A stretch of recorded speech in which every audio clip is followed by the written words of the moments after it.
5 अगस्त 2024 बांग्लादेश के लिए इनकलाब एक डरावना ख्वाब साबित हो रहा है।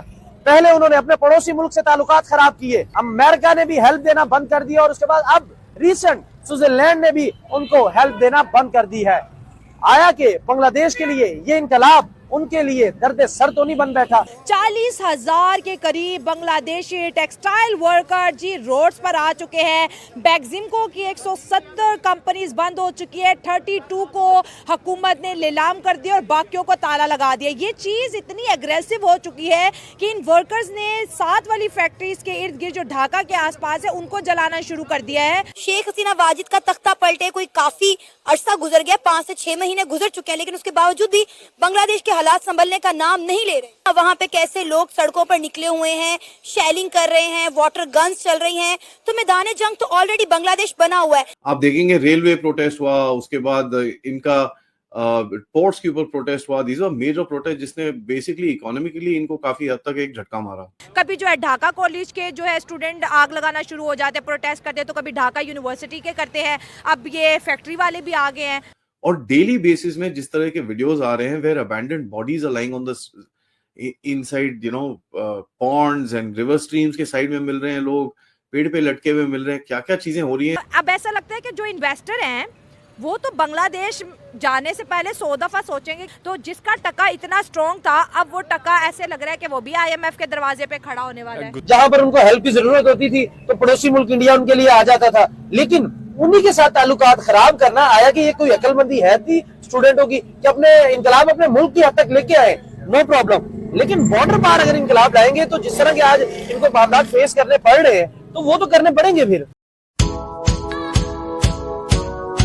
मैडम, जिस तरह इकोनॉमिक स्टेबिलिटी है ना, वो पॉलिटिकल स्टेबिलिटी के साथ डायरेक्टली लिंक्ड होती है। ठीक है। तो जो पॉलिटिकल टर्माइल वहाँ पे आया है तो हाँ। ये उसके कुछ रिपरकशंस हैं। हाँ। और दूसरा जो बेक्सिमको की बात करें तो वो एक प्राइवेट ऑन कंपनी थी, लेकिन बहुत बड़ा मेगा यूनिट था। तो वो बस उनका फाइनेंशियल क्रंच चल रहा है, वो अपने वर्कर्स को सैलरीज नहीं पे कर पा रहे, और पर्टिकुलरली जो उन्होंने लोन लिया था स्टेट से वो उनको रीपे नहीं ना करने की वजह से सारे मसले मसाइल बने हैं। शेख हसीना वाजिद का तख्ता पलटे कोई काफी अरसा गुजर गया, 5 से 6 महीने गुजर चुके हैं, लेकिन उसके बावजूद भी बांग्लादेश के हालात संभलने का नाम नहीं ले रहे।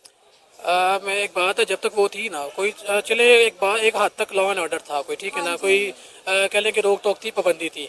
अब जब वो गई है, अब सारी बात है, जिन्होंने रिटेलेट किया था वो कहते हैं कि हमें पावर आ गई है, हम जो मर्जी कर सकते हैं, वो अपनी मर्जी मनमानी कर रहे हैं। ये सीन है, अब उनको कंट्रोल करने वाला कोई नहीं है। तो ऑब्वियसली वहां पर इसका कुछ अराजकता सी फैल रही है। और कल यूनिस के घर के सामने खड़े होके काफी हद तक नारेबाजी हुई, काफी प्रोटेस्ट हुआ, और पुलिस ने भी रोकने की कोशिश करी, लेकिन बैरिकेड तोड़ के वो काफी आगे तक पहुंच गए थे।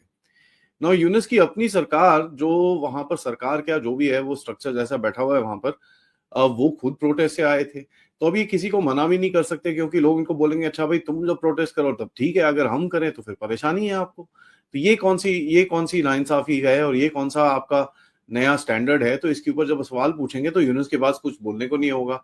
अब बोलने को नहीं होगा तो इसी चक्कर में प्रोटेस्ट चलते हैं, और प्रोटेस्ट हर जगह पे होते रहते हैं चारों तरफ।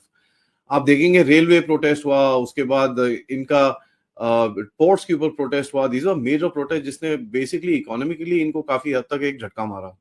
यहाँ तक कि सोसाइटी की हालत इतनी खराब है कि वीडियोस आ रहे हैं वहां पर, और ये जो प्रो यूनिस के स्टूडेंट एडवाइजर्स के ये टूचे पुचे हैं, उनकी तरफ से वीडियो आ रहे हैं कि हमको एक ऐसा डिक्लेरेशन करना चाहिए कि पूरा बांग्लादेश कांप जाए, और वार्निंग दे रहे हम पुलिस को, आर्मी को, नेवी को, बीजीपी को, एयरफोर्स को, कि साहब सबको ये पता चलना चाहिए कि हमारे में कितना दम है और हम पूरे देश को हिला सकते हैं दोबारा से।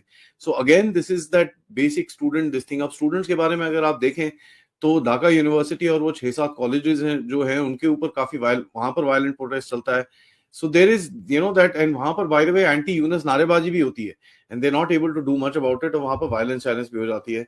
बेसिकली जो मैं बोल रहा हूँ, one can start smelling the weakness. अभी यूनिस को और यूनिस का ये जो स्ट्रक्चर बैठा हुआ है, one can start smelling the weakness, क्योंकि जिस तरह के इनके एडवाइजर्स के अब स्टेटमेंट्स देखेंगे, they are very hyper aggressive statements. Hyper aggressive statements क्यों देने पड़ रहे हैं इनको? क्योंकि obviously they fear their position. तो यार अभी नो हम डरा के हम ये कर देंगे, हम वो कर देंगे, और ऊपर से प्रेस वालों के ऊपर और सिविल सोसाइटी के ऊपर जो क्रैकडाउन इनका चल रहा है, स्पेशली माइनॉरिटीज के ऊपर, वो तो हमारे सबके सामने ही है। और ये किस आड़ में रखते नहीं, ये तो अवामी लीग का वोटर है, इसलिए हमने इसके साथ ये करा है।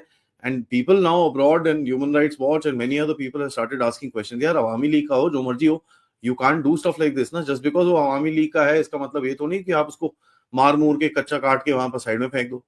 और डेली बेसिस में जिस तरह के वीडियोस आ रहे हैं where abandoned bodies are lying on the inside ponds and river streams के साइड में मिल रहे हैं लोग, पेड़ पे लटके हुए मिल रहे हैं, क्या क्या चीजें हो रही हैं। This is a daily affair in Bangladesh. और इट्स नॉट दैट लोगों को पता नहीं है, क्योंकि ये चीजें मीडिया में भी रिपोर्ट हो रही हैं, ये चीजें न्यूज़पेपर में लिखी जा रही हैं, ये चीजें इनके टीवी मीडिया में भी बात हो रही है। वीडियो देखने के लिए धन्यवाद दोस्तों। अगर आप हमारे साथ जुड़ा रहना चाहते हैं तो कृपया करके चैनल को सब्सक्राइब कर बेल आइकन का बटन दबा दें।